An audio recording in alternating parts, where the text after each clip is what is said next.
Dr. Phil weighed in on ending the shutdown on Fox News, and the clip went viral. Now, just so you understand, he's not a medical doctor. He's not a medical doctor, okay? But let's see what he had to say.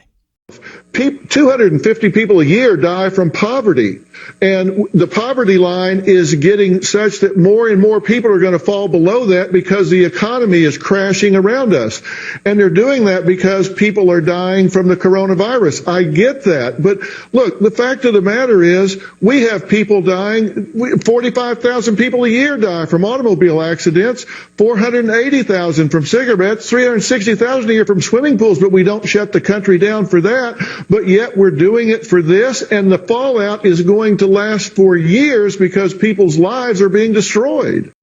All right, so first of all, let me just say, if you're one of these major networks, don't bring on people to talk about this if they're not actual experts, because what it looks like is they're presenting Dr. Phil as if he's an expert in this. He's not.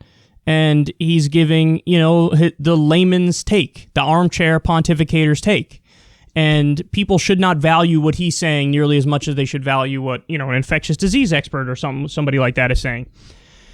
So, a couple responses there. He's listing all these other things that people die from.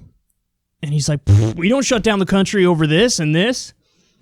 I mean, I know that all you guys understand this by now, but the point is, when you have something like coronavirus, you are going to overburden the healthcare system if we act like everything is normal, and if we don't do social distancing and shut everything down, you're going to overburden the healthcare system. When you overburden the healthcare system, the system can collapse, and we want to make sure that the healthcare system can handle whatever we throw at it, so it makes sense to stay socially distanced and to, shut down things within reason.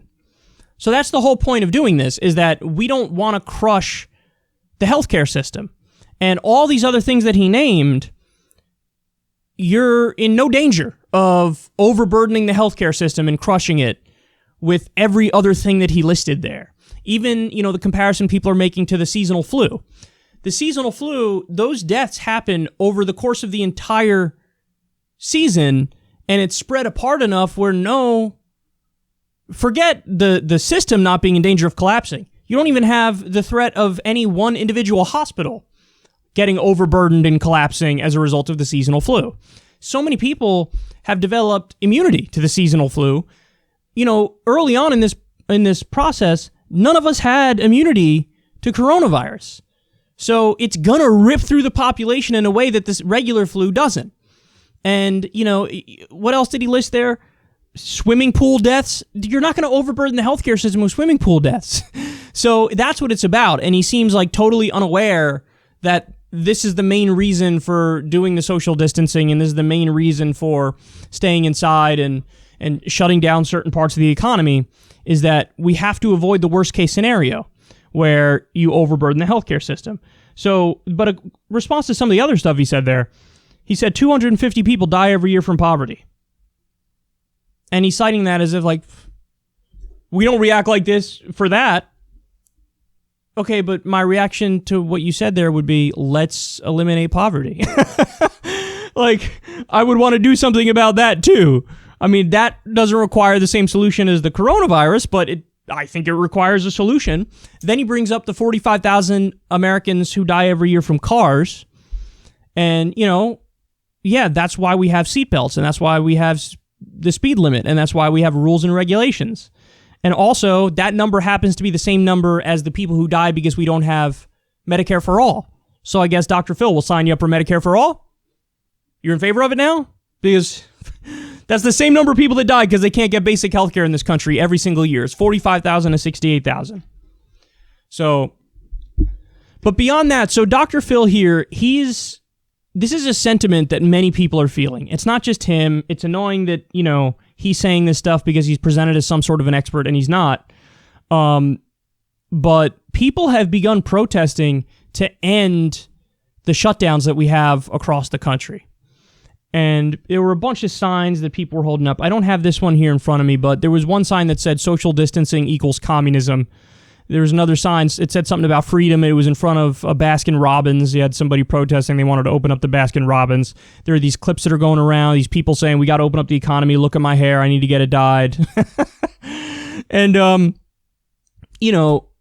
people are sick of staying home, many people, and they want to get back to normal life. Now, these protests, by and large, appear to be more right-leaning people. But, on this front, I think the conversation is actually nuanced because, yes, there are plenty of people who are protesting for silly reasons, like I need to go get my hair dyed. I want you to open the Baskin Robbins. There's plenty of that going on. But at the same time, I think a decent number of people who are protesting are really saying, hey, I don't have any money and I can't pay the remaining bills that I have to pay. And so I have to, get back to normal to one extent or another. And really, I put the blame more on the government's response than I do on these people who are protesting. I don't think they should be out there. I think they should have masks on. I think they should social distance, and I think we should listen to the health experts right now. But it's understandable what they're doing because the government didn't do UBI. The government didn't do UBI. And my guess is if you had a government that was doing UBI every month, at least through the duration of this crisis, these protests would at least be cut in half, maybe more, because people would say, okay, yes, listen, I'm stuck inside and I can't do a lot of the things I want to do, but at least I have a cash flow where I know I'm okay. So let me kick back and watch some reruns of the Brady Bunch and I Love Lucy. And, then in a month or two, then I'll get back to normal when the experts say we can get back to normal. So I do have mixed feelings on these protests because on the one hand, the people who are out there for ridiculous reasons, I have nothing but scorn for them. But then the people who are probably actually out there for a serious reason that they can't pay the frickin' bills, I have nothing but sympathy for them. So it's a little bit of a mixed picture. I don't think that when we have these conversations, we should do full-throated condemnations of the people who are out there because I think a lot of them are expressing real frustrations and our government didn't pick up the slack like they needed to. In other countries, the government actually picked up the slack. They're paying 80% of the wages for their job and the people are furloughed. They're not fired. Here we had 22 million people in the past 2 or 3 months who now are they're done. They're out of a job. They lost their job. This is Great Depression level stuff. So yes, you're going to have the response to that is not going to be pretty. And it might manifest in people protesting at the time when they're supposed to be socially distancing. So, the government needs to step up. The government needs to do the right thing. The essential workers who are on the front line, they deserve hazard pay. They need hazard pay. They're risking their lives for these jobs that nobody should have to risk their lives for these things, but they have to be out there. So definitely give them hazard pay. And everybody deserves a UBI, at least through the duration of the crisis. You got plenty of Democratic proposals out there, $2,000 a month for the duration of the crisis. That's at the very least we should do that, I would make the trade-off of $1,000 UBI in perpetuity as opposed to $2,000 for the duration of the crisis. I'll take the one in perpetuity, and I think a lot of people would, but this is the solution. This is what we need. People are struggling. They need help right now, and if you keep the economy shut down, a lot of people are getting financially crushed to the point where they feel like they have no option but to go out there in the street. So this is really a failure of our system at every level. It really is. It's a failure of our economic system. It's a failure of our political system. It's a failure of lack of preparedness. And if we had prepared for this early on and everybody had masks and we had widely available testing, we could have really never,